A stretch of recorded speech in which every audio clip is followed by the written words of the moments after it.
Welcome to another episode of Mike's Money Picks. Today on the podcast, we are back talking college hoops. We are going to be breaking down the Thursday, January 23rd slate of college football DFS for DraftKings as well as FanDuel. We're going to be talking about every single game on the 5-game DraftKings slate, telling you what you can expect from each game, as well as who you need to be targeting for your DFS lineups and maybe who you don't need to be targeting for your DFS lineups as well. Now, I got to say, this week has been a little bit of a weird week for me in terms of schedule-wise. I am back to doing the weekly golf show now that is going to come out on Monday nights. But with college football season officially ending, kind of bittersweet Monday night, we're pretty much going to exclusively be a golf and college basketball show for the next few months. So what I can say is that my schedule isn't going to be super regular, though. I'm currently coaching high school basketball, and we currently have games on Tuesday and Friday nights. Occasionally, there's going to be games on Wednesday nights that we're making up because there's been a lot of snow in my area for the last few weeks. So on nights where I do have games, it's quite difficult to sit down and record because, especially for a road game, I'm looking at getting back at about 10 o'clock at night. By the time I get everything ready to go, it's probably around 11 o'clock at night, which is a super late night for me when I have to work the next day. So what I can say is this: with my schedule being a little bit weird, with everything I have going on, I can't commit to like a super regular schedule when it comes to college basketball, but I can tell you we're going to be breaking down every single slate that we can break down. So if you're subscribed to the channel, you will know when new episodes drop and you will be able to get those episodes as soon as they drop. Because like I said, we're going to be bringing plenty of content your way. I'm just don't expect it every single day. Don't expect it to be like a regular schedule. It's going to come out when it comes out based off of my availability, throughout the rest of my basketball season, which we are currently first in the conference. So it's looking like it could last a little bit longer in the postseason. But, it just know that it might not be a regular schedule, but the content's still going to come out. And if you're subscribed, you will have access to that. So that is my number one recommendation before we get started, is subscribe to the channel on YouTube, subscribe to the audio as well. That way you can get all of our content as soon as it drops. But anyway, I have pontificated enough about the schedule for the rest of the season. Let's go ahead and talk tomorrow's slate, because this is a juicy little 5-game slate. Let's go ahead and dive. So this is a slate where we have got a big contrast in game styles between the 5 games on the DraftKings slate. We've got 3 games where the total is 155 points or higher, and then 2 where it is 136 points or lower. So, you've got 3 games where there's going to be a ton of scoring, and you've got 2 games where there's not. But you don't just totally cross off those 2 games, though, because a lot of those teams play super short rotations. And so there are guys that you can target from poor game environments, especially in one of them that we're going to talk about. And so really, this is going to come down to which game does end up shooting out, which game does end up turning into a rock fight, and then how can you exploit the tempo in both these games in order to maximize your lineups, right? So let's go ahead and break down game number 1, which is a showdown between 2 of the teams that are in the top half of the American Athletic Conference. That is Wichita heading to the FedEx Forum to take on Memphis. KenPom has this game being Memphis 85-70, a big 15-point spread. That is the biggest of the night. And that is a game total of 155 points, which is tied for second on the slate. Memphis, with that 85 points, is the highest team total on the night. Now, in terms of why this matchup has such a high total, it's because both these teams play quite fast. Wichita ranks 57th in the nation in tempo, whereas Memphis is 41st. And Wichita doesn't like to play any defense. They rank 169th in defensive efficiency in the nation, which is not good for a team that wants to be in the top half of the AAC. Memphis, on the other hand, is 45th in defensive efficiency, which I think is better than they get credit for. Kind of having the perception of this running gun, kind of wild offensive team. So let's go ahead and talk about the shockers. So for Wichita, there's a clear spot that you can exploit Memphis. Memphis ranks 333rd in the nation at defensive offensive rebound percent. Translation, they give up a whole lot of offensive boards, and Wichita has 2 guys that are going to get them. First of which is going to be Corey Washington. So he comes in at $8,900 on DraftKings, which is objectively way too expensive, but he has these random ceiling games, right? He is an athletic wing. He is a transfer from St. Peter's. He doesn't really shoot the 3 ball. He is a slasher. He is a garbage man offensively. He gets a ton of offensive boards. And objectively, he's overpriced at $8,900, but he has these ceiling games. 52 DraftKings points against ECU, 46 against USF. I'm not saying he's going to have a ceiling game here against Memphis, but I'm saying if you're playing GPPs and you're playing enough lineups, the recipe is there for Washington to have a ceiling game against Memphis. I'm not saying it's likely, but I'm saying and that the ceiling is worth targeting even that ridiculous salary. Now, Quincy Ballard, on the other hand, I think is much more targetable. He's at $7,200. He actually has better rebounding rates than Washington does, but he plays less minutes, and he's also much more consistent in his production. I mean, you look at his last 7 games, and 6 of them have been 28 DraftKings points or more. That is supreme consistency with a good matchup. With what he does on the offensive glass, he's got over a 10% offensive rebound rate, and Memphis also gets a lot of their shots blocked. Quincy Ballard averages almost 2 blocks a game. So I think statistically, he really shapes up to be one of the better plays on the slate in the 7K range. Now, after that, I really like Justin Hill and Xavier Bell for this Wichita team. They're both going to play a ton of minutes. They're really like they're 2 ball dominant guards. Hill has shown a little more volatility recently, whereas Bell has been a little more consistent. That is, since Bell has moved into the starting lineup, he did not start the season as a starter. But both of them can fill up a stat sheet, with this game being one that is going to see a ton of possessions. I'm definitely going to be getting exposure to both of them, probably not in the same lineup. The 5th starter for this team is Harlan Beverly, but really those first 4 guys are really the guys that mainly play a ton of minutes. Beverly has kind of seen his minutes like fluctuate a little bit recently. $4,900 is a reasonable price tag for what he's done over the course of the season, but what he's done recently, it's a little expensive to me. And then coming off the bench, Ronnie DeGray and Bijan Cortez really are the main 2 guys that play, but to me, they really don't play enough to have a consistent role that I want to target. Now, on the Memphis side of things, they're very straightforward. They run everything offensively through 2 guards, PJ Haggerty and Tyrese Hunter. They're very high usage, and they are appropriately priced. PJ Haggerty is up here at $9,800, which means you want about 39 to 40 DraftKings points out of him. Well, his last 4 games have been 37.5, 37.5, 31, and 40.8. Like, that's pretty in line with what you want, right? Like, he's a fairly consistent producer. Wichita, I would consider to be a plus matchup because of the tempo they play at and the lack of defense they play with. So I think that Haggerty definitely has a chance to get you the 40 DraftKings points that you need. Whereas Hunter, I see as being kind of like the pivot off of Haggerty. He is pretty darn consistent with his DraftKings production because he gets a little more peripheral stats than Haggerty does, especially with the assists. So I think if you're looking to like stack up this Memphis side, I think Tyrese Hunter makes a lot of sense. And then their other guard that they play a ton is Colby Rogers. He's really just like, I hate using this word, but to quote all the like competitive 2K players out there, he's kind of a cone. Like, he kind of just spots up from 3-point land and shoots a lot of threes. And if he's hitting, he can give you a really good day in DraftKings. If he's not, he can go to the bench pretty quickly. And he can foul out pretty quickly. He's had over 4 fouls in each of his last 3 games. He's kind of a boomer bust target based off of whether or not he is shooting the ball well.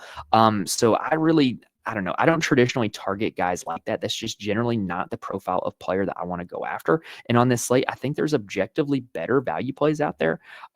But I mean, I would not fault you if you wanted to play Colby Rogers again, especially if you wanted to stack this Memphis team. Wichita is not a good 3-point defending team. They allow teams to attempt 3 points at a high rate, and they give up a 35% rate from 3. So there is a chance that Colby Rogers could have a very positive shooting game here in this one. Now, Memphis does cycle through 3 bigs, but the problem is that they don't really play enough minutes to ever have any ceiling games. Musa Cisse and Nick Jourdain are pretty much going to split. Like, they're probably going to play like around 25 to 27 minutes apiece, which really limits their upside because they are not scorers of the basketball. They just have a tough time getting them into my lineup.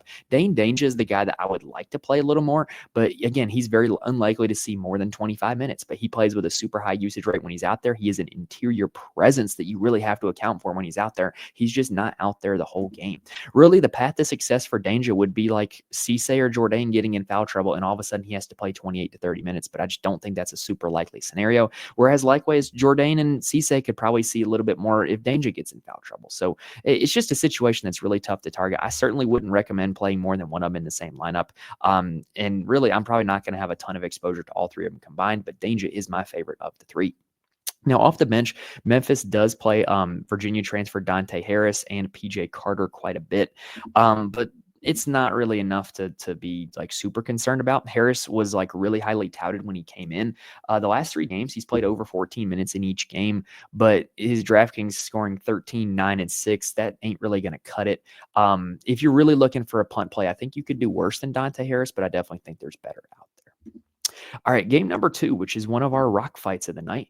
It is a battle in the Fun Belt between App State and Arkansas State. Now, I got to be honest, I was kind of upset when I saw this on the slate at first, but then I'm like, you know what? This is kind of fun, and this is kind of cool that they're doing this. Personally, if we're going to really include a lot of mid-major games for this Thursday slate, I would have really liked to see Wilmington and Charleston be included. I think that's a really fun matchup that could see a lot of points scored, and there's a lot of intriguing matchups within that game.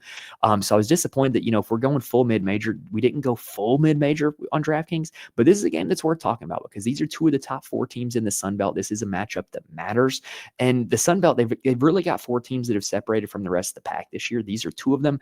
And if either of these 2 teams or one of the other 2 ends up in the NCAA tournament as a 13 or 14 seed, they're very live to win a first-round game, in my opinion. So let's go ahead and talk about this game. KenPom has this game being Arkansas State 69-64. That is a game total of 133 points, which is the lowest on the slate. And a big reason why is the App State Mountaineers. They play at the 334th ranked tempo in the nation, and they rank 56th in defensive efficiency. So you're not getting a lot of possessions, and you're getting a good defense to go up against. That's not a good combination. Whereas on the other side, though, App is getting a big pace up because Arkansas State is 84th in tempo and 92nd in defensive efficiency. So let's go ahead and talk about those App State Mountaineers. This is a team that we have not seen on a DraftKings slate all season. Their starting 5 is Tate, Dodd, Connors, Bo Brun, and Huntley. Jackson Threadgill is their biggest contributor off the bench. He is a Charlotte transfer. He is kind of like a designated shooter. If he gets hot, he might give you a good performance, but I think you can avoid it because the starters for this team are super, super reasonably priced. Like, honestly, all 5 of these starters are underpriced for their production, but the top 2 have a ton of security. Let's talk about Miles Tate. So Miles Tate has a 30% usage rate on the season, and he has 6 straight games over 35 DraftKings points. And he is priced at $7,100. That's 6 straight games over pretty much 5x value. Yeah, that's incredible. And the fact that it's a pace-up spot is really, really good. He is objectively the best play on the slate. Like, if you're going to lock anybody on the slate, let it be him. He's probably going to be one of the highest owned plays on the slate. But he's objectively one of the best plays on the slate, and he's going to be in a ton of my lineups. Like, I don't really have any nits to pick with him. He when you consider price, usage, game environment, matchup, it all checks the boxes for Tate. Now, Huntley is a guy at $6,000 that he's second in minutes on the team, right behind Miles Tate. He's third on the team in usage, and he's had 4 of his last 5 games over 5x value. Like, he's just super consistent. He gets a ton of shots. He is a big man that plays a ton of minutes, which is really what we like because so few forwards in college basketball nowadays are like locks to play 35 plus minutes, and he is one of those guys. So I really do like CJ Huntley. Objectively, he's also one of the better plays on the slate. Now, in terms of the usage rate, one of the starters, Jalil Bobrun, is second on the team in usage ahead of Huntley, but behind Tate. He is another one of their forwards. He's very reasonably priced at $3,500, but he really is volatile. Like, if you just look at the last 5 games, 11, 15, 25, 26, 7, you don't really know what you're going to get out of him. You're not going to get huge minute totals, but you can get huge DraftKings point totals. Thing is with him is he's only $3,500. So, like, he's worth taking a shot on because really, what if a $3,500 play gets you 11 DraftKings points? That's not going to kill your lineup. And so to me, it makes a ton of sense to play him. I think he's going to be a really popular value slate or value play in GPPs. I would probably not consider him as good a play in cash games because he does have that volatility. Now, another thing, the other 2 starters we mentioned were Connors. He is $3,900, and Dodd, he is $3,700. Like, both of them are like objectively very lowly priced, but they're objectively volatile. I wouldn't fault you for wanting to play either of them, but I'm probably going to be focusing a lot of my App State exposure around Tate, Huntley, and Bo Brun. Because also, honestly, Arkansas State is not a good rebounding team on either side of the ball, which really helps Huntley and it really helps Bo Brun. So those are going to be the main guys I'm looking at. Because remember, this is still a 133-point total game. You don't really want to overload one of these 2 teams, right? Now, on the Arkansas State side, we've seen them on a DraftKings slate before. Their pricing is not great. Taron Todd is their guy. Like, he makes the offense go. He's their best player. He's their leader in usage. But he's at $8,500, which means you need about 35 DraftKings points at him to feel good. And that's just not a number he hits with a whole lot of regularity, especially when you consider that it's a pace down spot against App State, against a good defensive team in App State. So he's just kind of a tough click to me, but I'm not going to fault you if you do, because like I said, he's going to have the ball in his hands. He's going to have a ton of opportunity. Kobe Julian is their other guy. He is kind of their lead big man, even though he's kind of like a 4. He's not really like a big. He's their best forward. His production is kind of erratic as well. I mean, just look at the last 4 games, 16, 27, 20, and 41, and he's at a salary of $6,200. So there's certainly a chance that he could end up going over, 4 or 5x value for his salary, but there's a little bit of volatility in there. And with the matchup being what it is, where App State is going to slow this game down and they're pretty good defensively, is not the best target spot ever for Julian. But I think that's also kind of accounted for in his price. I think objectively he could be priced a little higher. After that, Joseph Pinion, who's an Arkansas transfer, and Terrence Ford, not Darian Ford, Terrence Ford, T. Ford Jr. is the one that you want. Those 2 guys have been great in the starting lineup in recent games. Pinion was really kind of their best player down the stretch in last game against Georgia State. It really helped them turn that game into a blowout. And you look at his last 5 games, he's priced at $5,600. He has been over 4x value in all 5 of those games, over 5x value in half of those games. So this is just a great spot for Pinion. $5,600, I think, is a very reasonable price tag. I think if I'm playing anybody on the Arkansas State side, it's probably going to be Pinion or Terrence Ford Jr. because, again, when you're paying less of a salary for a guy, it lowers the target that you need. And so if they don't hit, because the game environment ends up being poor, you're kind of like less points off pace that you need. Ford is kind of in the same shape Pinion is, where his last 4 games have all been over 4x value. He doesn't generally get as much shots as Pinion does, but he is an assist man. So really, I think he's a guy that you would want to stack with somebody else on Arkansas State, because if he is putting up a lot of DraftKings points, it's probably because he's getting a lot of assists. And if he's getting a lot of assists, somebody else has got to be scoring. All right, that does it for the first 2 games. Let's go ahead and take a quick breather, and then we're going to break down the next 3. Now, before we continue, I do want to mention there are a few places where you can get more information from me. First off, you can follow me on Twitter at Mike's Money Picks. I am more than happy to answer any questions you might have if you reach out to me. And then also, it's the best place to get all updates for the show as well, so that way you can stay in the loop with when our content is coming out and what our schedule is going to be look like. We're going to have a few live streams here for college basketball before the season ends, so you're going to know when those streams are going live if you follow me on Twitter. I'm also in the Fantasy Corner Discord. The link is in the description on YouTube as well as on the audio feed. Basically, the Fantasy Corner Discord is a community of a bunch of really smart, really good people who know what they're talking about, know what they're doing in college basketball DFS, and we're just in there all day talking plays, talking strategy, right up until lock, and then sweating it out together, talking it out together. And it's just a blast. It's a great community. And it's not just college basketball. It's NBA, NFL, college football when that season's going on, golf. So if you're just looking for people to talk DFS with, I cannot recommend it enough. And then if you want to know who actually makes my lineups, head on over to the Patreon, patreon.com/Mike's Money Picks. I post my core plays for every single college basketball slate. That is basically, not only do you get the core plays, but you get an article as well, which details why they are my core plays. So you could just get some really sound, really solid reasoning. I can't just promise that you can just plug those plays in and win thousands of dollars. It's not that easy, but you can get good sound plays from somebody who has done the research and knows what they're talking about with this stuff. All right, so let's go ahead and continue on now with game number 3, which is San Francisco taking on St. Mary's. KenPom has this one being 72-64 in favor of St. Mary's. That is a 136-point total, which is slightly more than the App State-Arkansas State game, but I think this game is slightly less targetable because we're not getting like the price discounts in this that we have in the App State-Arkansas State game. So big reason why the total is so low. Neither of these teams play very fast. San Francisco is 197th in tempo in the nation. St. Mary's is 352nd in tempo. And both these teams play pretty good defense. San Francisco is 74th. St. Mary's is 32nd, which is actually kind of low for a St. Mary's team, if I'm being honest. So on the San Francisco side, the guy that stirs the drink for them is Malik Thomas. He has a 28% usage rate on the season. He's great. He's really good at basketball. But he's $9,200, and that's just asking a lot for a guy going against St. Mary's when in his last 4 games he has not hit 4x value. You need at least 37 DraftKings points to feel pretty good about playing him. Hasn't done it in his last 4 games. Why would I expect him to do it against St. Mary's? Just not appropriately priced, in my opinion. Marcus Williams is around 25% usage for the season. He's kind of like the B guy on this team. He's a little bit more of a peripheral stat guy than a scorer as opposed to Malik Thomas. But why would I expect them to get a lot of peripheral stats in a game that is being played against St. Mary's, where you're going to play at one of the slowest tempos in the nation? So he's probably a pass for me as well.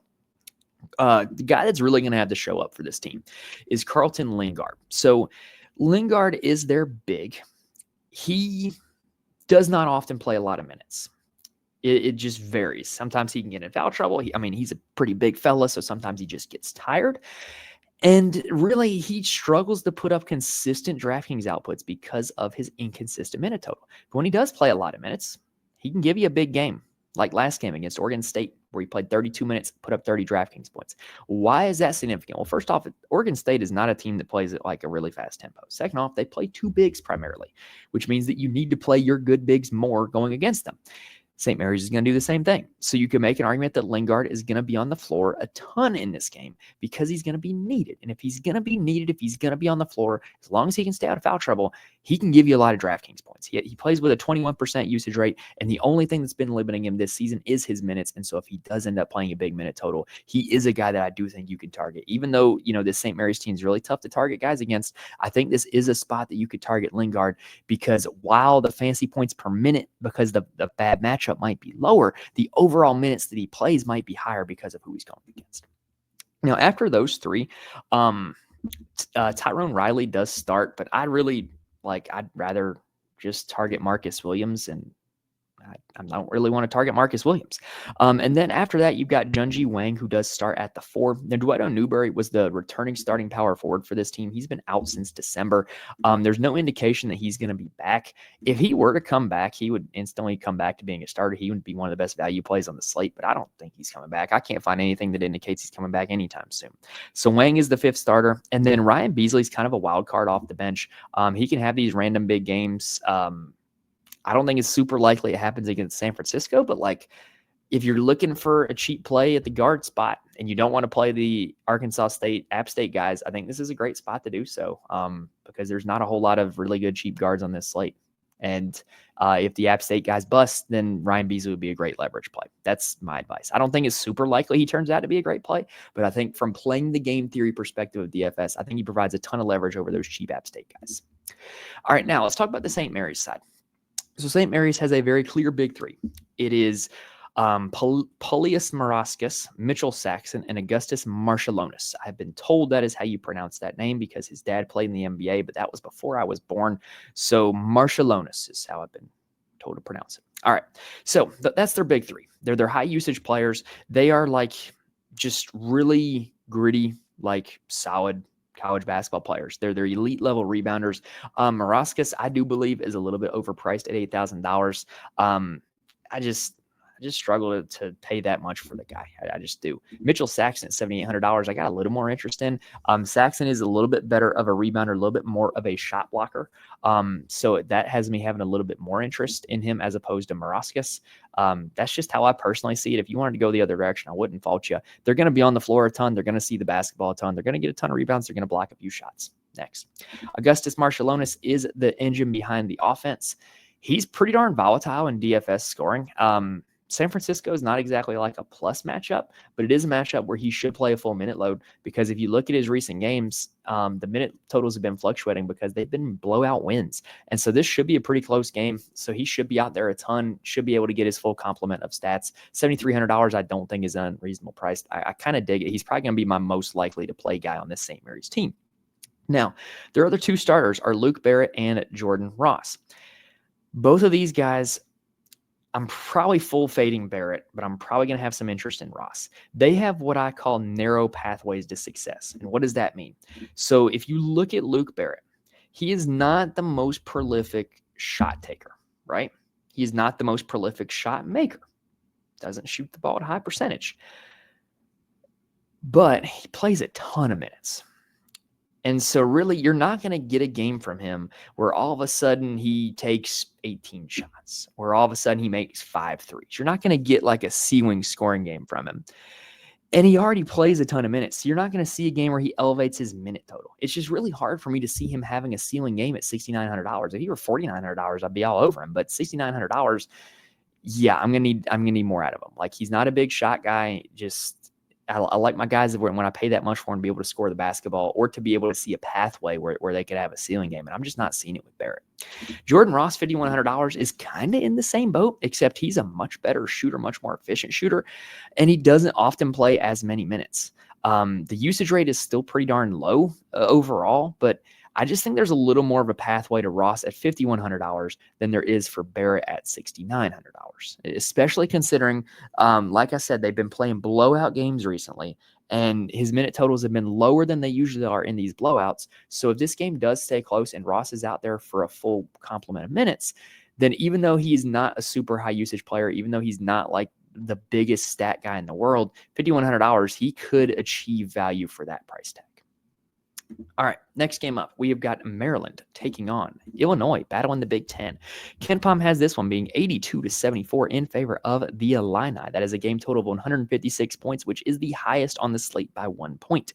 Reason why: both these teams play really, really fast. Maryland ranked 70th in the nation in tempo, 23rd in defensive efficiency. It's pretty good. Illinois is 10th in tempo and 9th in defensive efficiency. That's really good. So why does this game see a lot of points being scored if they're really good defenses? Well, they're also really good offenses, but they're also playing fast. So more possessions is going to accumulate more stats over time, even if it is going up against good defenses. So let's go ahead and talk about Maryland. So we've talked about this Maryland team ad nauseum before. They've got the conundrum of the two bigs. They've got Julian Reese, who's actually Angel Reese's little brother. Fun fact of the day.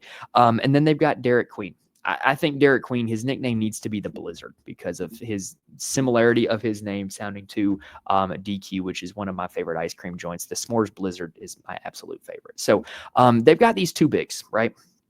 You never know which one of them's going to go off. They never go off together, though. Rostering both of them together is a fool's errand here in this one. But generally speaking, one of them does go off. And if you can find which one, you're going to be sitting pretty. And against Illinois has generally struggled this season with just athleticism at any position. And both of these guys, last time I checked, pretty athletic, especially Derek Queen. So I think Queen at his cost is certainly going to come in more owned than Julian Reese. I think he's actually probably a better play than Julian Reese just because of that $1,200 discount and the fact that, again, I think it's going to boil down to athleticism. And I think Queen's a little bit better athlete than Reese is. Both these guys are prone to foul trouble, which is really the impetus behind the other one going off more often than not. So I think if you're looking to target these Maryland bigs, don't target both of them, but I think targeting one of them is kind of a wise decision. Now, Jacoby Gillespie is also a guy I love on this slate. He's been just absolutely great in Big Ten play. Yes, his DraftKings price is going up, but for good reason. 3 out of his last 4 games, he's been over 33 DraftKings points. He's taken double-digit shots in each of the last 5 games, and he's knocking them down. He's getting a lot of assists, as well as assist rate is skyrocketing from where it was in non-conference play. They're really anchoring their offense around him, which is smart because they really needed a ball-dominant guard to develop, and it's him. So $8,400, I think, is a little bit expensive, but I am going to be playing him because I do like the tempo. I do like what he's done since conference play has started. The other 2 starters are Rodney Rice and Selton Miguel, and honestly, I see them as very similar plays. They're going to play a lot of minutes. They're going to shoot some threes. If it goes in, then they're probably going to have a pretty good day. If it doesn't go in, then they're probably not. They don't really do a ton with the peripheral stats, but they're going to be out there on the floor. And, if you're looking for value plays that, hey, they're just going to be out there on the floor, Rice and Miguel are your guys because they are going to be out there. Off the bench, they will play Gapara as a backup big, Harris Smith as a backup guard, George Geronimo sees minutes sparingly, Jay Young sees minutes sparingly. Not really interested in the Maryland bench, if I'm being honest. Now, on the Illinois side, they've been in an interesting situation the last few games. And what you're seeing now is you're seeing guys that are not necessarily priced appropriately for what their role over the course of the season has been. And here's what I mean by that. Kasper Jakachonis, their elite level freshman, had been battling injury. I believe he missed 2 games. And he came back. And then against Michigan State last game out, he fouled out in 8 minutes, which is utterly insane. Fouling out in 8 minutes is like, it's almost impressive. I believe I've seen guys do that in high school. I don't know if I've ever seen anybody do that in college. So because he had been hurt and because he was so bad in that Michigan State game, he's at a really discounted price tag at $7,500. And I am super intrigued to play him at that discounted price tag because you look at what he's done in his game log. He's just like, when he's healthy, he's not a $7,500 player. His first 3 games, aside from the fouling out game, 32, 34, 34. Like, that's well over 4x value. I think he's a great play at $7,500. The offense is going to be running through him.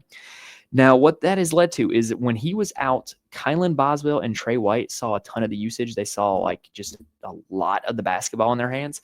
And I don't think Kylan Boswell is really an $8,700 player. I really think he's much more like a $7K guy once the dust settles. So I'm probably just not really interested in playing him. If it burns me, it burns me. But I'd rather just play Jack Kachonis for $1,200 cheaper. Trey White, 2 games that Jack Kachonis has been back. Even in the foul trouble game, he only scored 8 DraftKings points. He had 14.5 in the other one. Just not super interested with Jack Kachonis back in the lineup.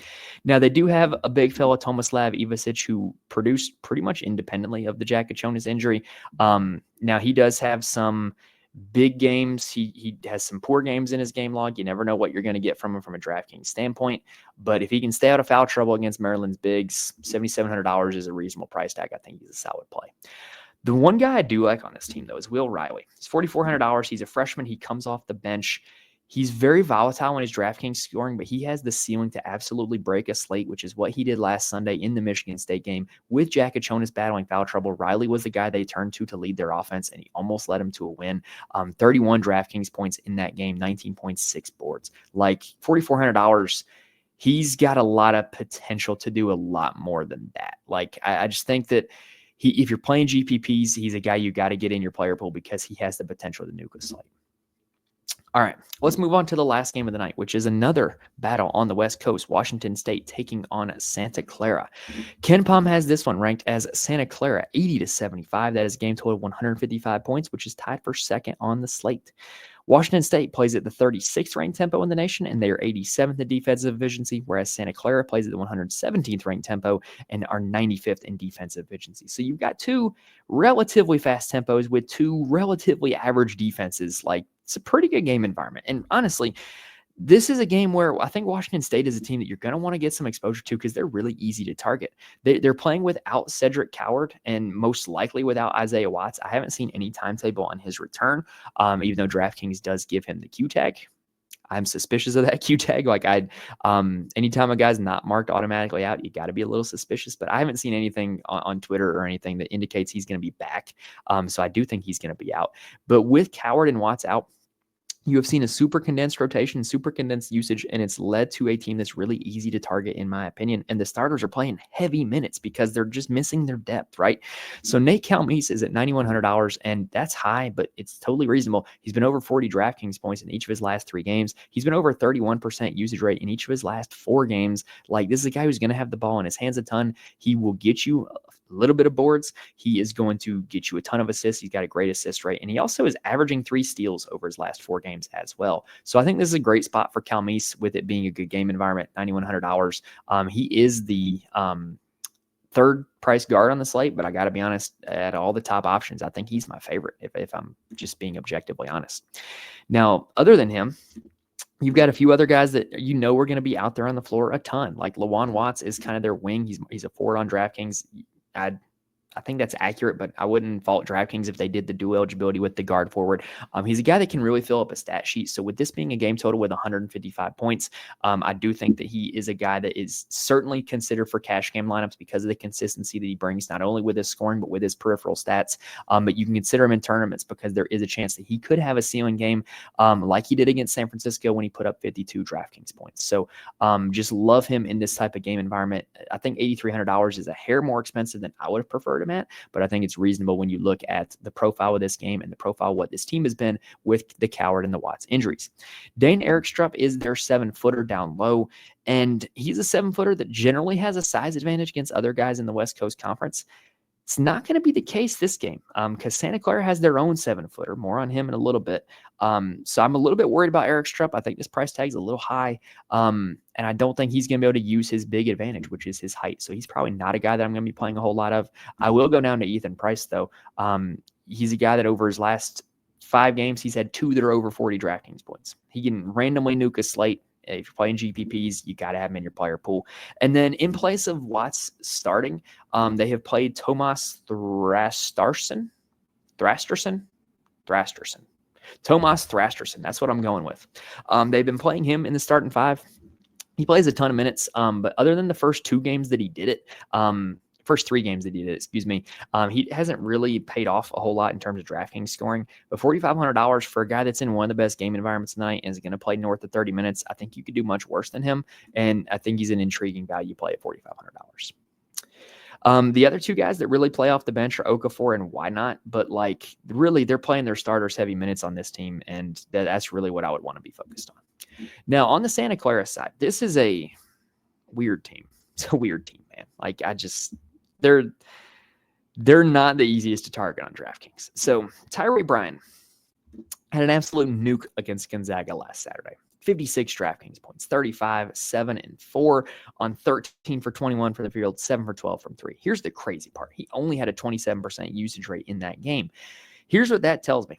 That tells me that he relied on efficiency in that game, not volume. But even though the volume was 21 shots, but that game saw a ton of possessions. If he only had a 27% usage rate and he had 21 shots, right? So I don't think it's super likely he does that again, but he's priced up at $8,100 like he does that often. He does not do that often. So to me, he's a fade. If somebody else wants to chase it and it beats me, go for it. But I just, when I see a nuke game like that, I want to see like a 40% usage rate. I want to see that the guy had the ball in his hands the entire game and was good with it. And 27%, that's not a whole lot. Adama Alpha-Ball was second on the team in usage. He was at 24%. He put up 29 DraftKings points in that game, which is very reasonable for his salary. He has been, he's an Arizona transfer. He's like the guy that really I think is their best offensive player. I think he's worth a look at $6,700. Is a pretty good matchup against Washington State. I would much rather target Ball than Bryan when cost is considered. Now, Christoph Tilley is their 7-footer, and he has great rates. He's a high usage player, great rebounder, but he rarely plays a lot of minutes. We talked about another guy on the slate like this earlier. I can't remember who it was now. The name's blanking me, but it is a situation where because he's a 7-footer and because Washington State has a 7-footer, if they decide to match minutes and they're both out there a ton, he could put up a lot of DraftKings points. But really, at $6,600, you're going to need him to be out there a ton. Like that's a high bar to set. That's what worries me about Christoph Tilley. But I do think that he has a big ceiling because I do think there's a chance that he ends up playing a ton of minutes. The other 2 starters are Carlos Stewart and Jake Emsminger. Not super interested in. And then they've got Johnny O'Neal that comes off the bench, as well as Benton Napper that comes off the bench. Elijah Mahi's a bench player that I'm actually really interested in, though. So basically, he got hurt at some point. It's hard to tell the exact on DraftKings on the browser because they don't have the blanks for the games that he missed. But anyway, he got hurt at some point, and he was a starter. He was consistently a starter. And then after he came back from injury, all of a sudden he's not. But he's had some big games since he's come back from injury. He's had some terrible games since he's came back from injury. But at $4,500, if they all of a sudden decide hey, we need to win this game, we're going to put in the guy that used to be a starter for us. There's a chance he could nuke.